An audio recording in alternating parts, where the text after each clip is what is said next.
Wow. Okay. Hi, hello, everyone. How are you doing? Welcome to another episode of the Dr. Will Show. I am your host, Dr. Will. And as I have told you on Twitter, the Dr. Will Show is back bigger, better than ever. Today I have with me Dr. Katie Martin, who is running things, y'all. If you've gone to her blog and YouTube, you see it. And so she is awesome. So I'm not going to keep throwing things out there. I'm just going to just throw it out there and say, Dr. Martin, will you please introduce yourself? Sure. I am Katie Martin, and I am the Director of Professional Learning for the Mobile Technology Learning Center. We are a center at the University of San Diego. We focus on research and strategic partnerships with districts, locally and nationally. Typically, we're working with districts that are going one-to-one, and we're helping them create systems and structures to really help inform teacher development and personalize teacher development so they can do a better job personalizing for their students in their class. Awesome, awesome. And so, folks, this is very relevant today. I mean, I myself in the thrust of this one-to-one, and I know a lot of schools out there go one-to-one, and we're going to have some fun. So we're going to be talking about blended learning. And so, at first, I want to begin by talking about a technology enriched environment versus a blended learning environment. So, could you please explain the difference? Sure. So, I mean, a lot of times we talk in terms of names and naming models, and everyone has various definitions of that. Typically, when we see blended learning models, you think of flipped classroom, station rotation, something that's pretty structured, content or curriculum that is adaptive and allows for individualization for students.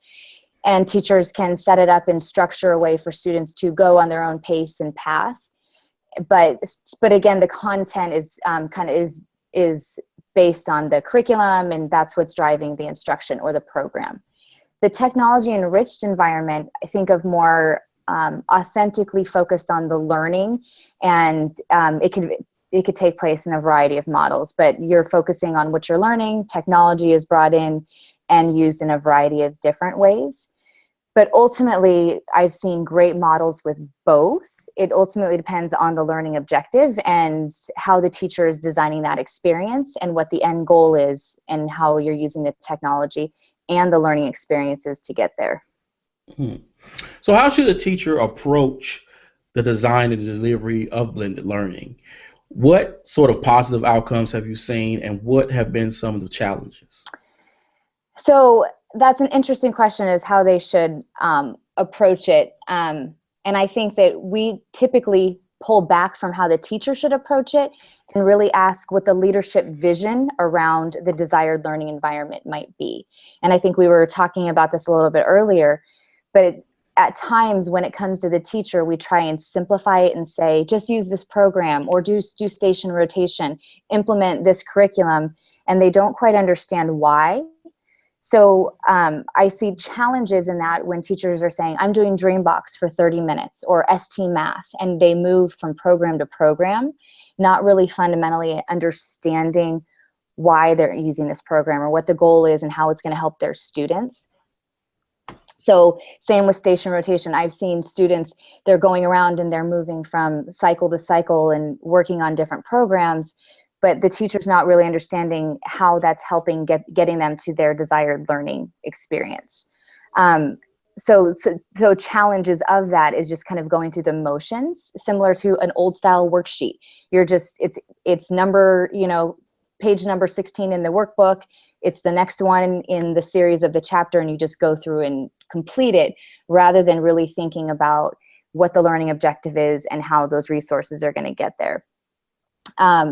So some challenges, again, I've heard students say to me, I really miss learning from the teacher. I really miss that relationship or learning from my peers. So if we don't really think about how interactions and relationships and the content become a challenge where students are, again, just going through the motions.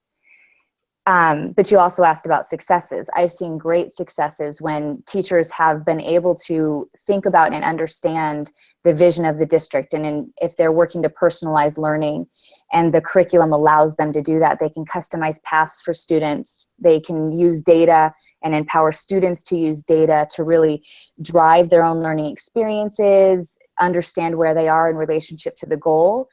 And those types of experiences where the students, the teachers, and the leadership are all on the same page and really clearly understanding and working towards a common vision to get to better learning experiences for students are really, really powerful. Okay, so I'm going to throw a question out there. Sure. Because this has come up earlier prior to the show, and you just brought this up again.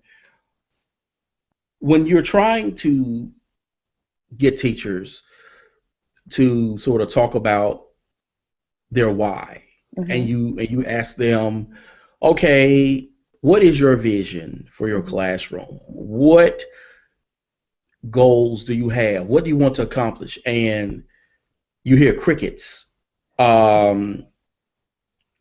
do you get them to process that and begin to sort of peel back the layers and discover what they actually want to accomplish? That's a great question. And I think it goes back to, it was a question you asked me earlier that, teachers have learned in a certain way. They've gone to school and their own experiences definitely inform how they teach and their own learning experiences. So without creating experiences for teachers to learn in different ways and to think about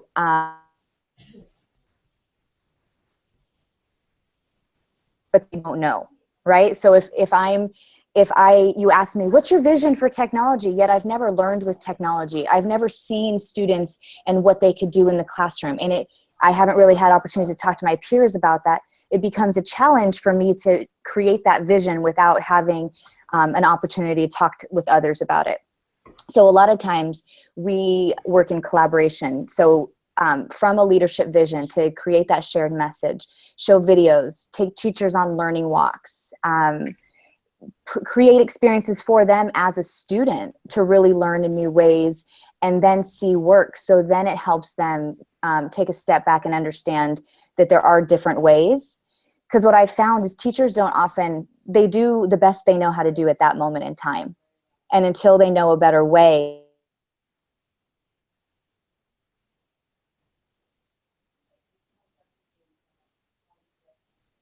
Okay, so you brought up leadership. mm-hmm. How should schools approach the mental shift? Because when you're in that traditional pencil and paper environment, as you mentioned, teaching is done a certain way. There's a certain structure to school, how teachers teach, how students learn, how information is delivered, received, all of that.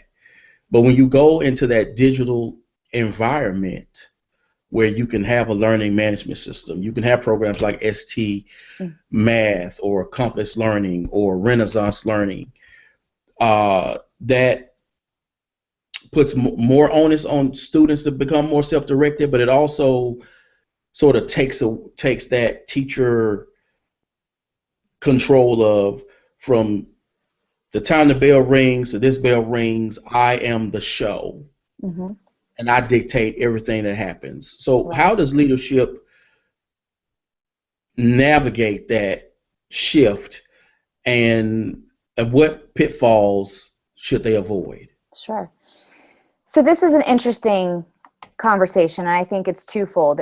The idea of students directing their own learning and really being empowered is not necessarily a new concept. I mean, Dewey has been advocating for constructivism for years on end, and many others have taken it in different forms. So I think right now the conversation is convoluted a bit in terms of now you have technology, and so the environment's different.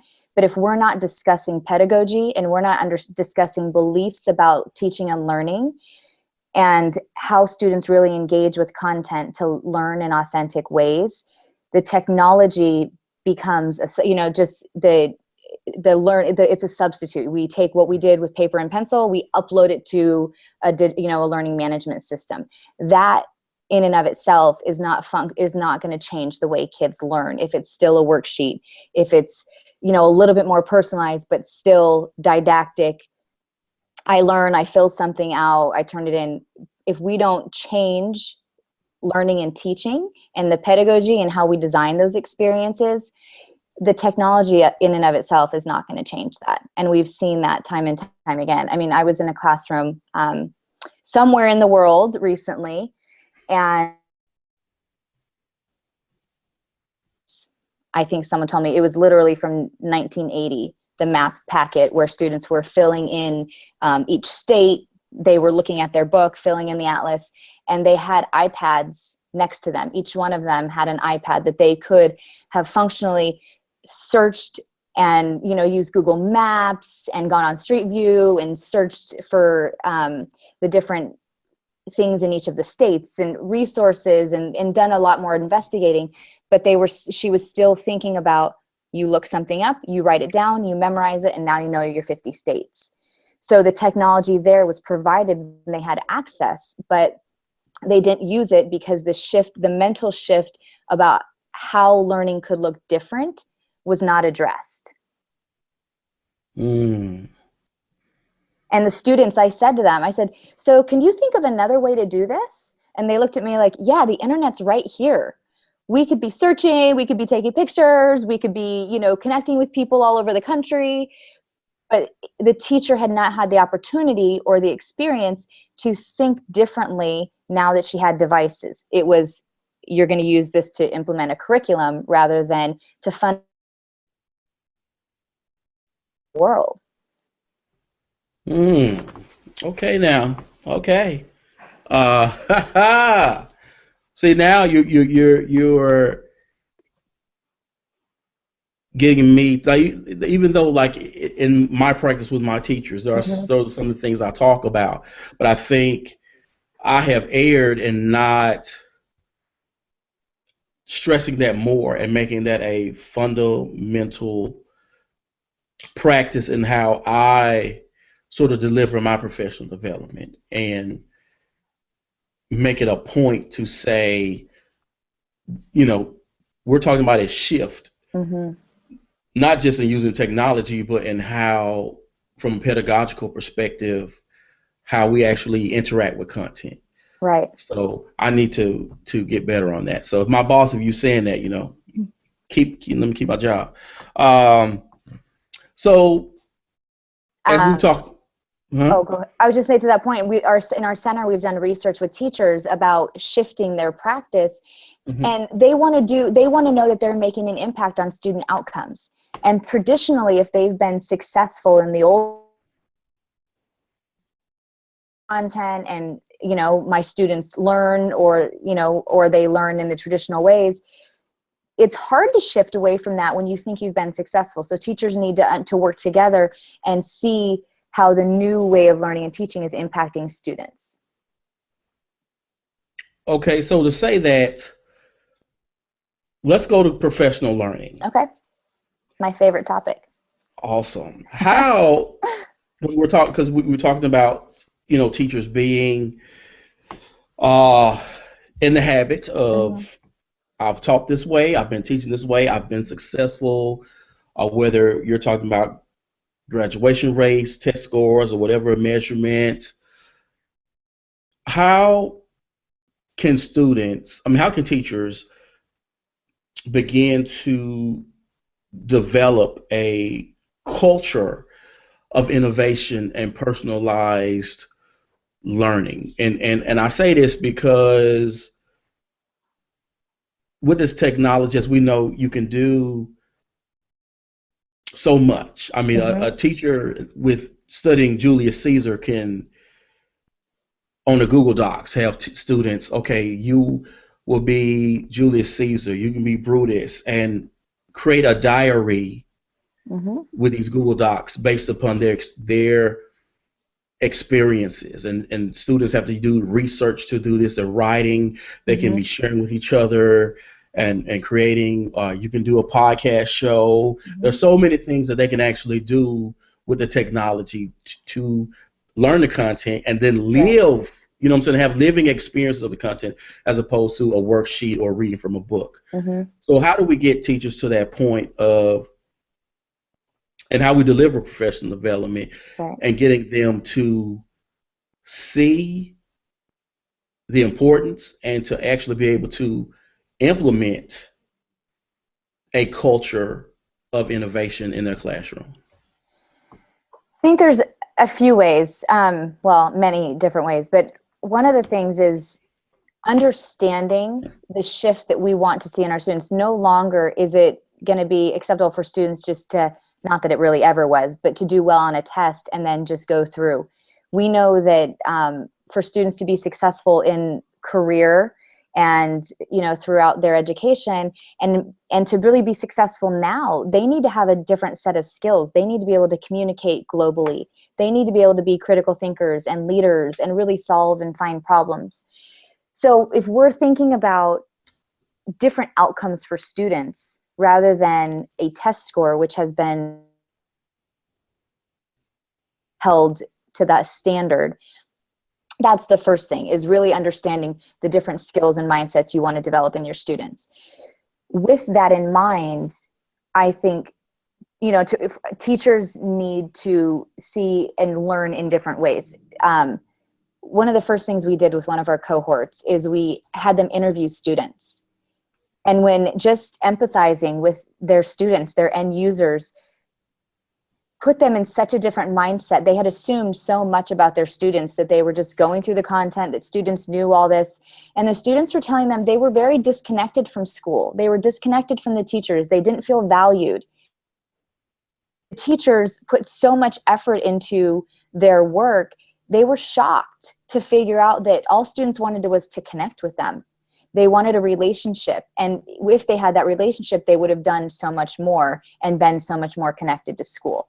So that first, I think, is critical, to have the relationship. You can't just say, we're going to have a 20% day. It's Friday. Everybody innovate.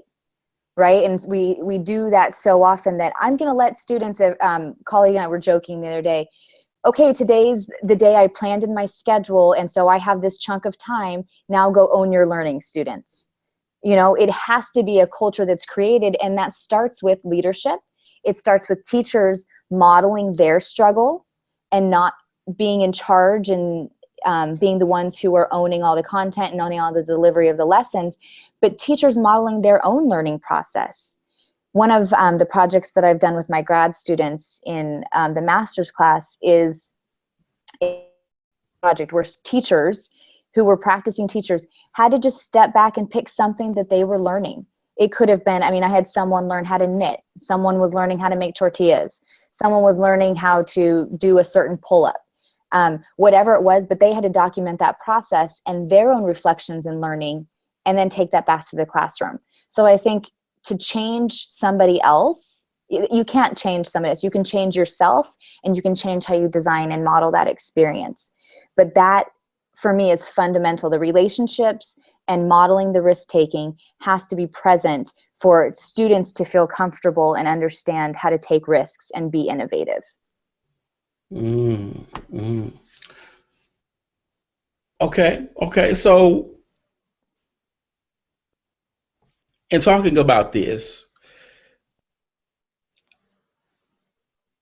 when we talk about this and changing teaching, what I have not heard people talk about is the changing how teachers should be evaluated. Okay. Because you even have some principals, if they see a teacher at an interactive board and kids are up there, they're like, oh my gosh, look at that technology usage. Right. And it's like, 4. Like, you know, like even some of them don't understand like what using technology in a different way in the classroom actually really means. Yes. So how does implementing blended learning change the way teachers are evaluated, and what should administrators look for when they're doing walkthroughs or observations? Another good question. And I think that this, for me, goes back to at the risk of sounding like a broken record, what is the vision? Nobody should be evaluated on something that is not clearly communicated as an expectation. So ideally, the administrators and teachers would have a shared vision with really clear expectations of what the ideal environment looks like. So are you a district that believes in personalized learning? Is that what you want to see? Is kids are on their own devices, navigating their path, documenting their progress, understanding and getting formative feedback to determine their end goal?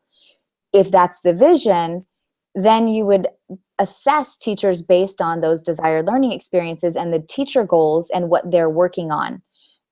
Too often, assessment in any form is so big and all-encompassing, and where people just go into classrooms and teachers are evaluated.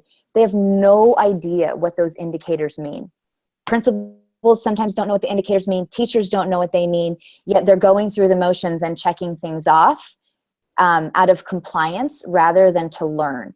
So evaluation should be the end. Same as for students. We wouldn't want to evaluate students on something that we haven't clearly communicated, that we haven't taught, that we haven't provided experiences for them to learn and to refine their thinking. And I think the same for teachers. We don't want to evaluate differently. And so I know that, so that kind of is the beginning of the conversation. And then I know you asked about with technology. We have flashy devices doesn't equal learning or engagement. So when I walk into a classroom and someone says, "Oh, Katie, here, you can see all my kids have their devices," or "Look at all the technology in the room," I often say, I don't care about the technology. I don't care what it is. I want to see what kids are learning. So beyond that device, beyond what that looks like, how are kids learning in ways that are new and different because now they have access to that technology? And so that is the evaluation process. And so the third part, there does have to be some accountability and some goals, but I also would love to see an evaluation process, and we're working with one of our districts in this, that really empowers teachers to document their own data, to collect student evidence, to reflect on how they're impacting student learning, and they're bringing that to the table to say, look at what my students did. I created this experience. Now they're connecting with people. They're blogging. They're making, creating podcasts. They're communicating with people all over the world to learn X, and look at what they're doing and the impact they're making. So if teachers were empowered to bring that to the table in their evaluation, it would be a joint effort rather than something that they feel is done to them. I'm gonna throw this again out there to you, because you struck home with me right there when you said being done to them, right, which is something that I have heard several times this school year. When you, because I'm just trying to figure out, how do you reach teachers? Like when you say earlier, you talked about how you want to model for teachers, you want them to learn in ways in which, let's say, you have expectations for technology to be used, etc. So let's say on my end, I have created a course for my teachers in Schoology.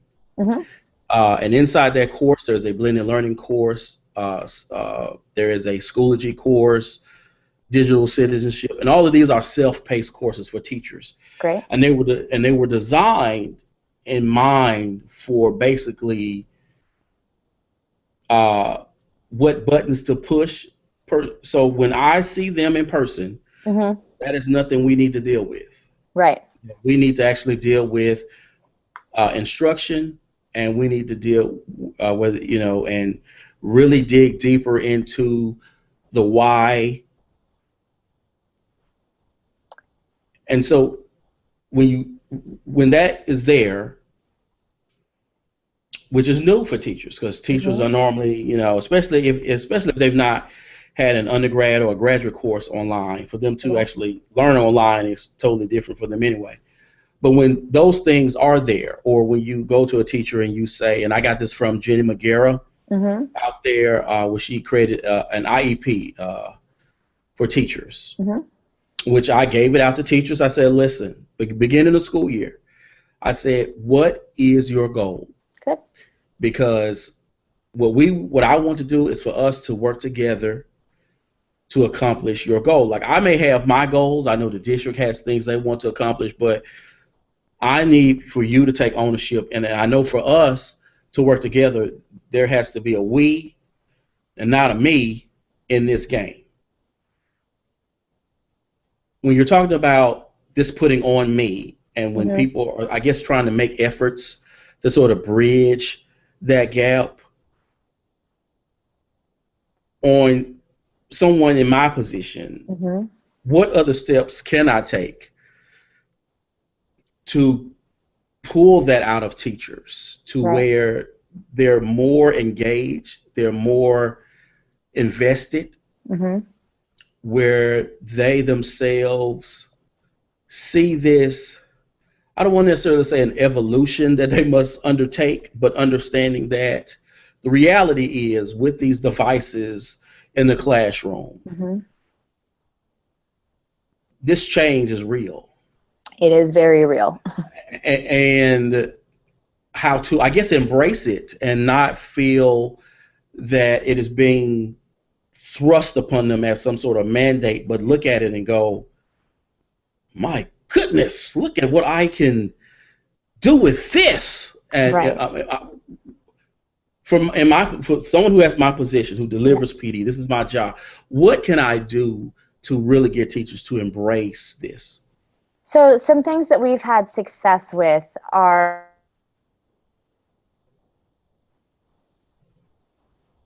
that teachers want to learn, and this is not new, they want to learn from their peers. They want to learn with their peers.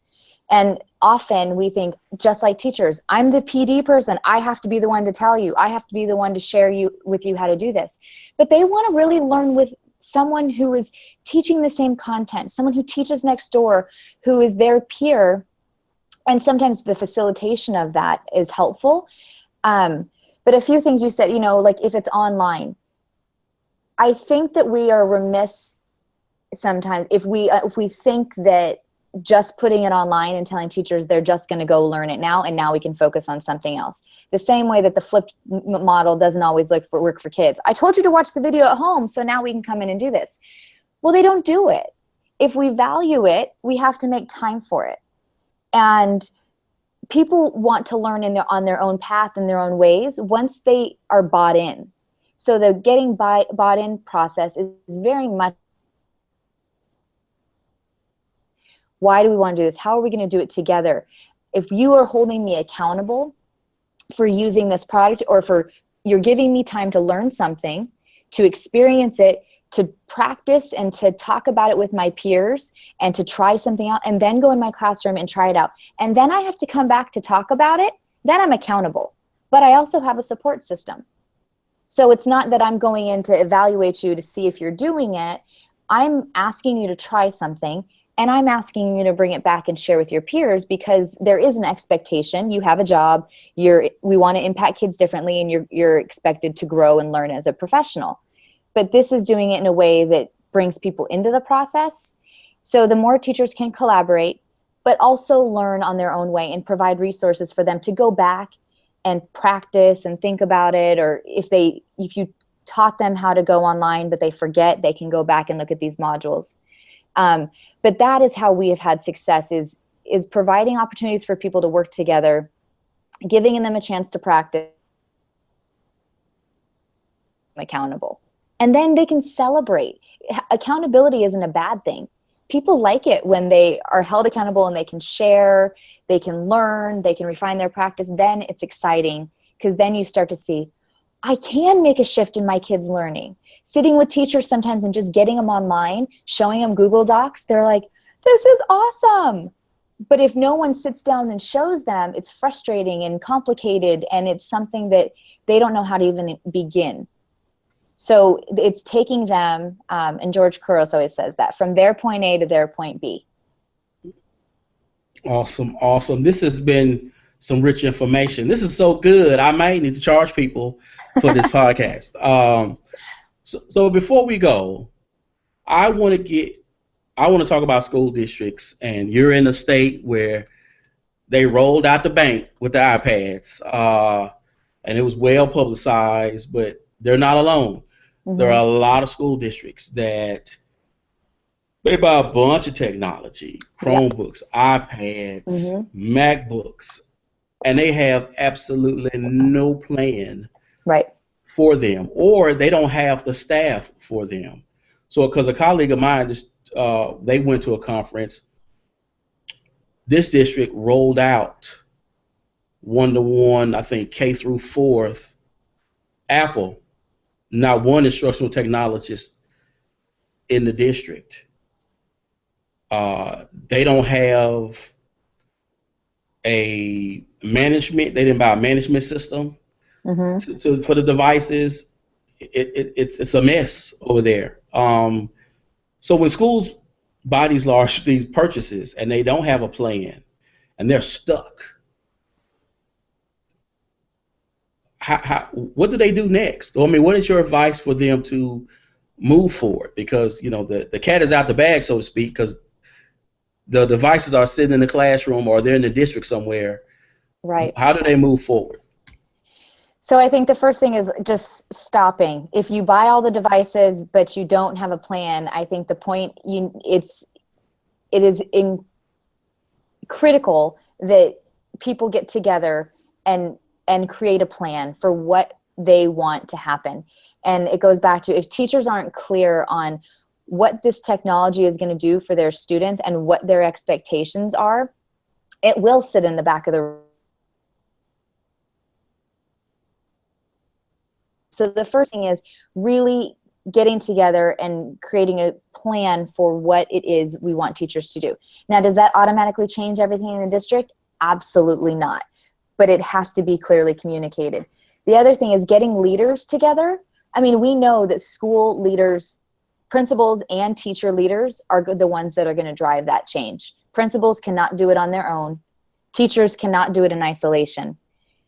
So getting groups of teachers together to start working on how they could do this better. And this is what we've been doing in a lot of our districts, is creating those baseline expectations.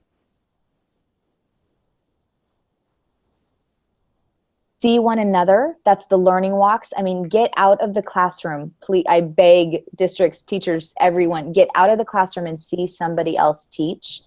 And then really bite-sized chunks, small. Small. You have to have the big vision. You have to be clear about where you're going, but you do have to start very small and make teachers feel confident and successful in those chunks. And then I think everyone could benefit from modeling their learning process, taking a step back, knowing and understanding and owning that we don't know everything and that we are going to learn together. Because really, this is all about a new way of learning for everybody. And we have to own that and model that mindset. Awesome. Awesome. Y'all, I hope y'all enjoyed the time, because I enjoyed mine. Now, this podcast is going to be on SoundCloud as well, so you can listen to it on your way to work. I will be putting up on my blog as always, and this will be going out on Twitter hopefully later on tonight.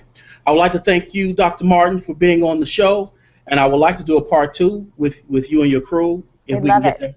We can get that set up. Great. Awesome. So once again, people, thank you for watching another episode of the Dr. Will Show. As always, be you, edu, peace.